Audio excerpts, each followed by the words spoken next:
Swayam Prabha. Digital India. Educated India.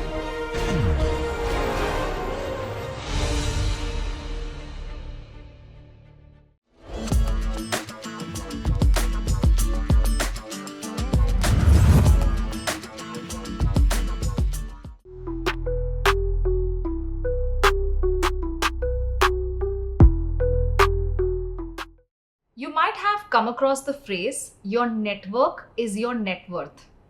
This is not just a phrase, it is the truth. Do you remember the times between 2019 and 2021, the COVID times, when people broadcasted messages asking for hospital beds, injections, oxygen concentrators, and all kinds of help, and even received help from all across the country, even world? There is no better example how networking is such an important skill. I know that in today's time and age, with all the noise and distraction around you, you may feel the need to be alone. But you must know that you can never be successful alone. You will always need people to help you in every area of life, and hence, learning how to network professionally for better connects is going to be explained in this session. Do you know that right from the times humans existed, the concept of community and tribe exists?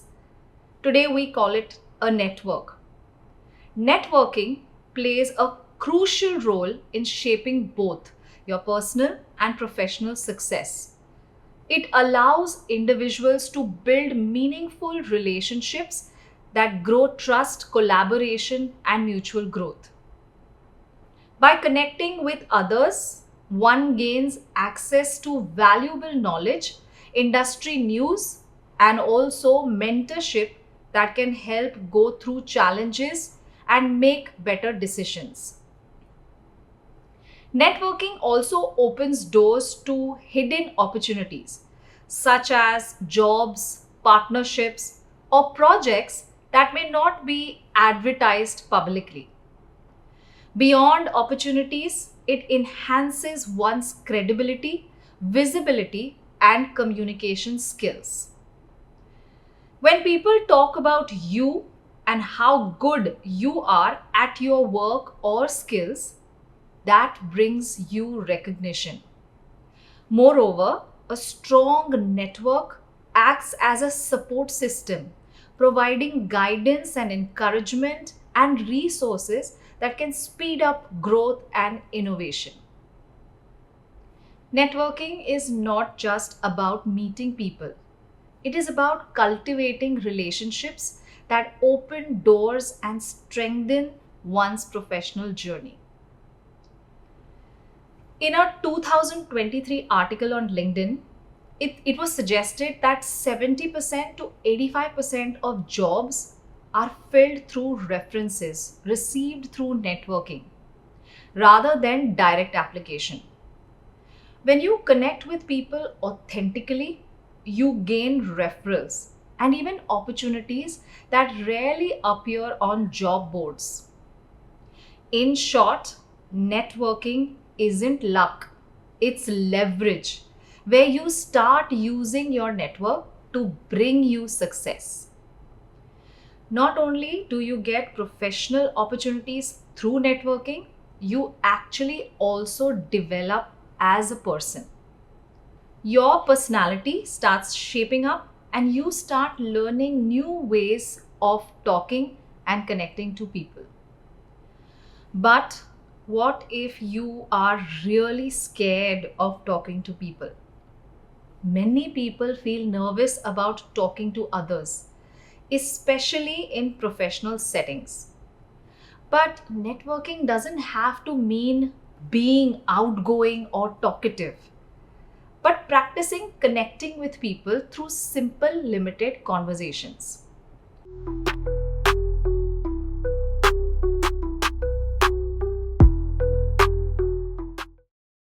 Now, before you start talking to people, here are some emotional checks to conduct on yourself.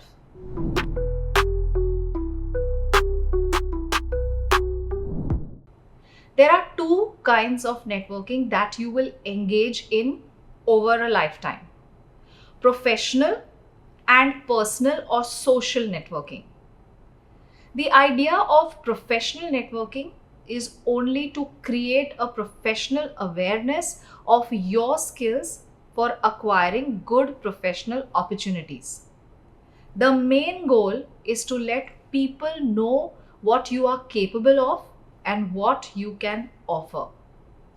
It helps others remember you when an opportunity arises. Here, your work and achievements are more important, and they don't only focus on your personality. People will look at what you have done and what value you can add and how consistently you are performing. In personal networking, you as an individual will be judged apart from all your achievements. People notice your behavior, how approachable you are, and how you can make them feel. Personal networking is built on trust and comfort, not just results. Both kinds of networking would need you to appear well, have a good knowledge base, and good communication skills.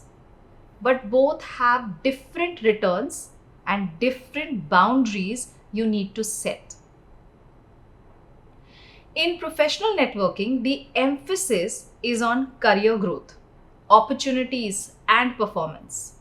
Here, you talk more about your work, ideas, and learning rather than your personal life. You need to make sure you set boundaries on how much people get to know you, how much information you share about what you do, and when to maintain distance to keep it professional. This helps you stay focused. It keeps connections healthy and avoids misunderstandings. When you maintain these boundaries, your relationships remain respectful and professional. It also helps you earn trust and maintain integrity in your professional image. In personal relationships, you may explore to the extent of your comfort. You can be open, friendly, or emotionally expressive, but even there, it's important to maintain your self respect. You must still evaluate how much to give and what you receive in return. Healthy personal networking helps you grow as a person and makes your relationships meaningful. The key is to understand that while both personal and professional networks involve people, the purpose, boundaries, and expectations are all different. Knowing this difference will help you maintain balance and success in both areas.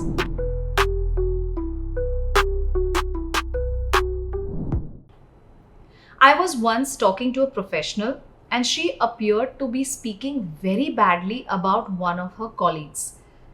We had just met for the first time, but the conversation quickly became heavy and emotional as she shared how frustrated she was with her coworker. Instead of learning about her work or company, most of the discussions turned into this expressive anger and disappointment. It made me wonder what she might say about me once she got to know me better.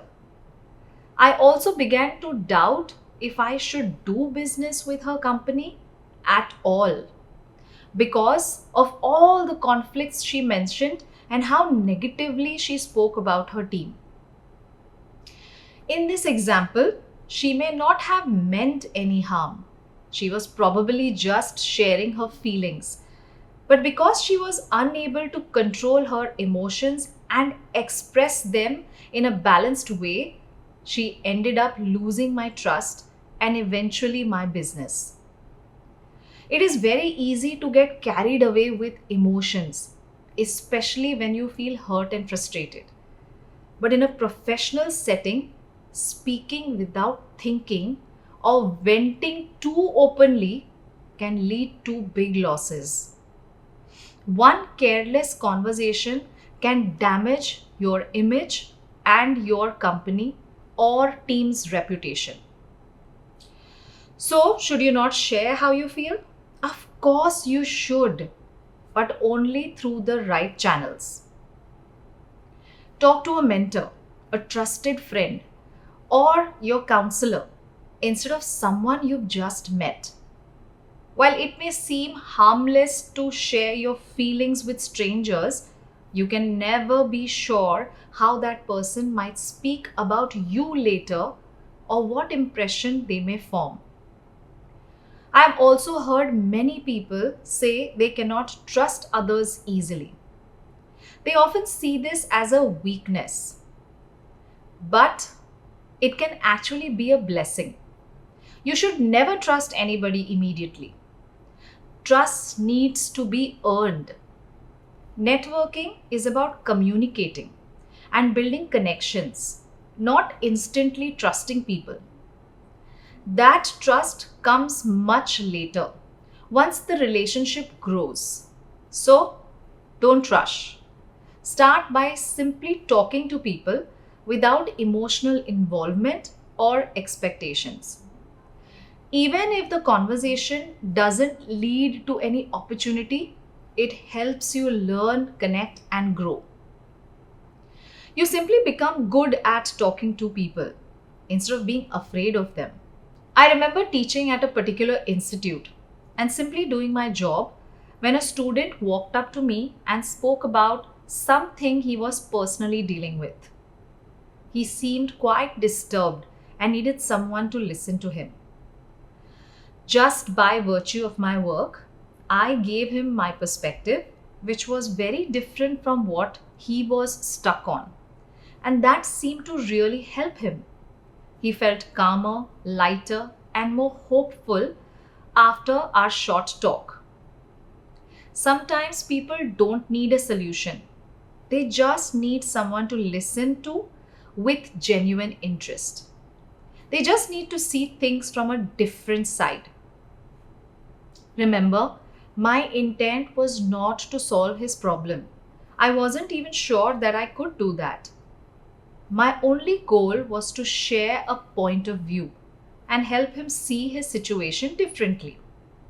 But to my surprise, that small conversation ended up making a big difference in his life. He was so happy and thankful that he went home and told his father about our discussion. A few days later, his father called me to his company for a meeting.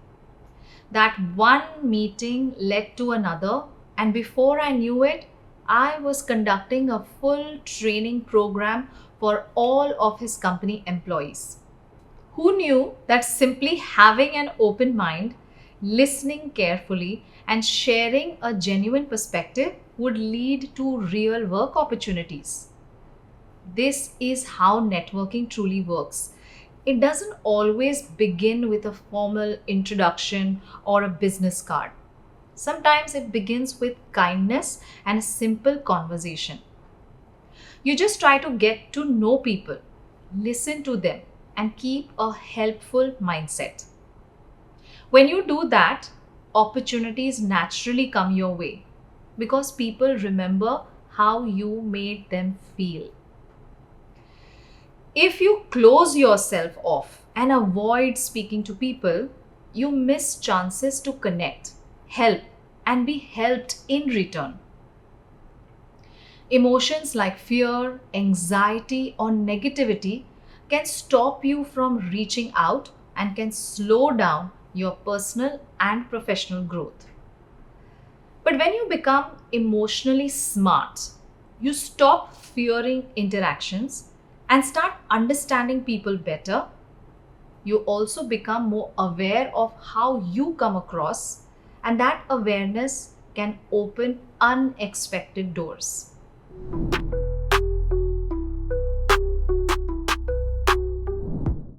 You will meet with a variety of people when you start networking.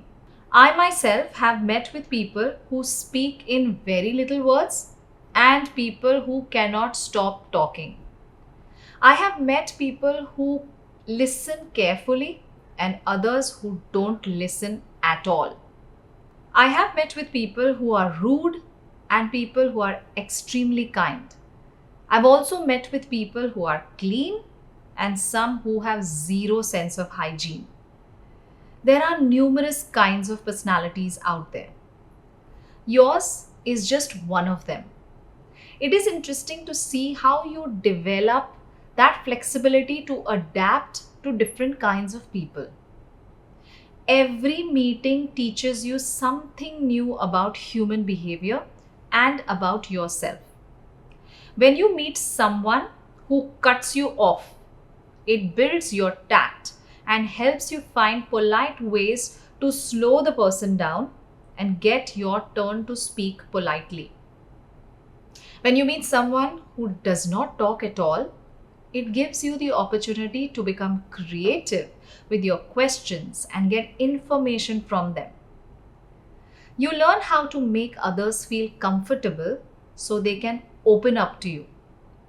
When you meet someone who is rude, it gives you the opportunity to use your emotional intelligence with them without being rude in return. This helps you stay calm and professional even in difficult interactions. But what about when you meet someone who misbehaves with you? This gives you the opportunity to voice yourself and correct their behavior, making you mentally strong and sharper. Every time you interact with a new person, you sharpen your ability to handle different communication styles. From one person to the next, everything inside you changes a little and you start becoming better and better at having conversations with all kinds of people. Juniors, seniors, less educated, more educated, students, businessmen, professors, or even a gatekeeper. Every person you meet becomes a new opportunity to grow. This should be very exciting to you. Think of it as an adventure.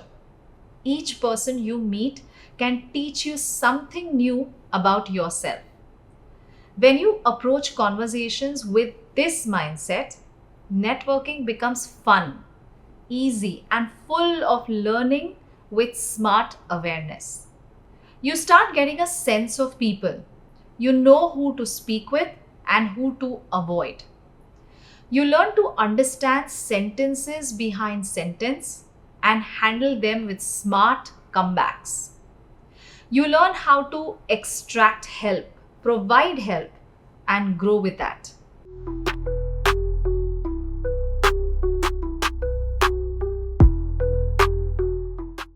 So now you have checked your emotions and set your mindset right. You seem ready to network. I hope you feel ready to network because now it is time to build some strong personality habits that will really enhance your working interactions.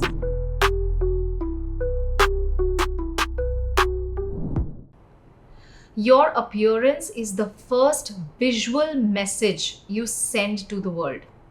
It communicates confidence, energy, and self-respect, or the lack of it.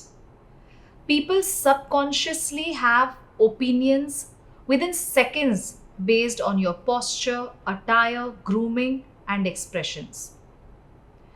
It's not about being fashionable, but about being intentional, knowing how your visual presentation aligns with who you are and what you want to convey.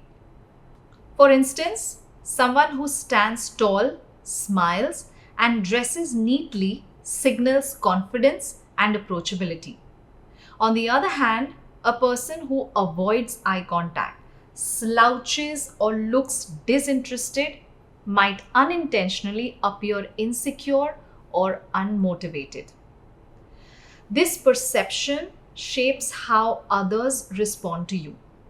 From job interviews to social interactions and often influences opportunities before any conversation even begins.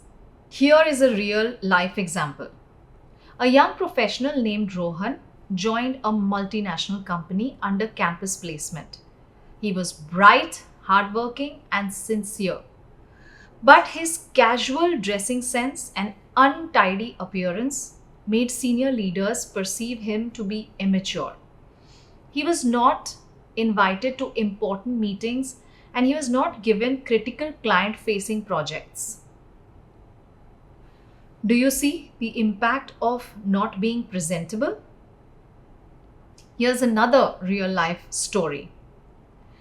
Anna was a talented tech executive, but she often dressed casually at work because she believed her performance should speak for itself.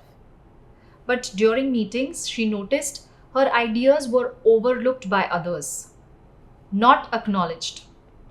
She spoke to her mentor about it, who suggested a shift in appearance. Now she began dressing up sharply with crisp, formal, subtle accessories and confident posture. People's behavior towards her changed. Her colleagues started listening more attentively. She was perceived as more assertive and capable. What if you are a person who is always seen getting angry, arguing, and fighting with others? This builds an image of you, and people become afraid to interact with you. This image starts becoming more popular than your true thoughts and ideas. People may avoid or keep a distance just because they do not want to get into your conflict zone. Over time, this does not work in your favor, but against your success. Your appearance, whether you're a boy or a girl, silently speaks volumes before you even say a word. It shapes how people perceive you as being confident or unsure, disciplined or careless, vibrant or reserved. What others believe about you is in your control sometimes. The key lies not in wearing expensive or designer accessories, but in how you carry yourself and how well your appearance aligns to who you are. The way you dress and present yourself should reflect self awareness, respect for yourself, and attention to details. When you wear clothes that suit your personality, fit you well, and make you feel comfortable, you naturally project confidence and authenticity. Your appearance isn't about wearing expensive clothes, it's about showing effort and thought. When you dress in a way that suits you and makes you feel confident, people notice you. You get to decide what others think about you. The way you carry yourself tells a story before you even speak, and that first impression can open many doors. So don't worry too much about what others think and focus on how you appear with what you dress, how you behave, and the quality of your performance. And people will only have good things to say about you. This will in turn give you good credibility to get to know more people.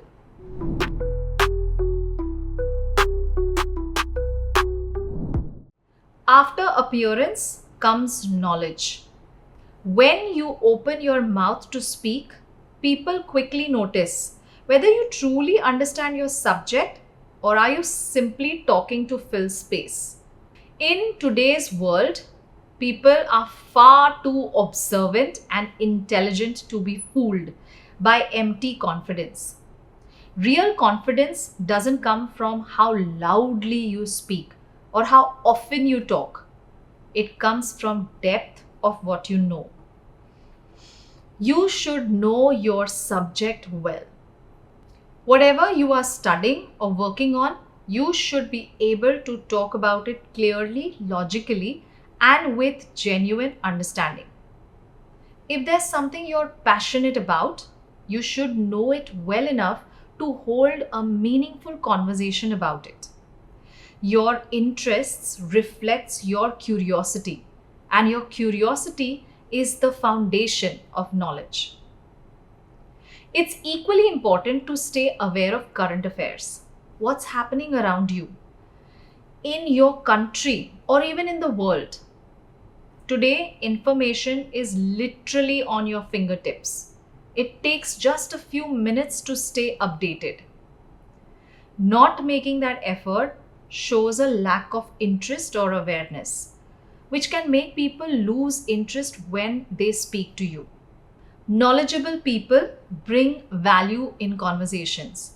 They can make points, state facts, ask insightful questions, and engage in discussions that others remember and respect. Knowledge builds credibility. It shapes your reputation as someone who thinks before speaking, listens carefully, and contributes meaningfully. The more you learn, the more confident and respected you become. Because when your mind is well fed, your voice naturally carries power. Say you attended a training on how to clear an interview, and in that, the trainer said that you must dress smartly. So, you wore a really smart outfit and made sure to groom yourself well. However, when the panel asked questions about your most important subjects that you studied, your answers are vague and unsure. You're not able to give proper details, and your scores to that subject too were not that good. The interviewer quickly senses that your confidence wasn't backed by preparation. Another example. In a group discussion, 10 students were given a controversial topic.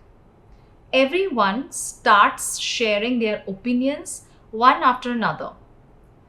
But most of their points have no real proof or data to support them. Then one student speaks up and refers to a news article, a book, or a real event to back up their argument. Instantly, that student stands out from the rest. While others were just giving opinions, this student had facts, and that made their point stronger. Knowledge gives wings to conversations. When you know something well, your words flow easily, and people enjoy talking to you. Now, you can't always have full knowledge about everything. That's perfectly fine. There will always be topics you don't know much about, and that's natural. But what truly matters is having good knowledge about the things that are important for your career and your personal growth. So, take interest in your field. Read more about it, watch videos, talk to experts, and ask questions. When you research better, you understand things more deeply and can express your thoughts clearly. Also, make it a habit to stay aware of current affairs. Know what's happening around the world, both in your country and the world. This not only makes your conversations stronger, but also helps you relate to people from different backgrounds. When you read regularly and stay curious, your mind becomes sharper. You start thinking faster and speaking with more confidence. This habit will make you smarter, more aware, and more interesting to talk to. With that, you will see that your confidence will naturally grow, not because you are pretending to know, but because you truly know. Next is your communication skills.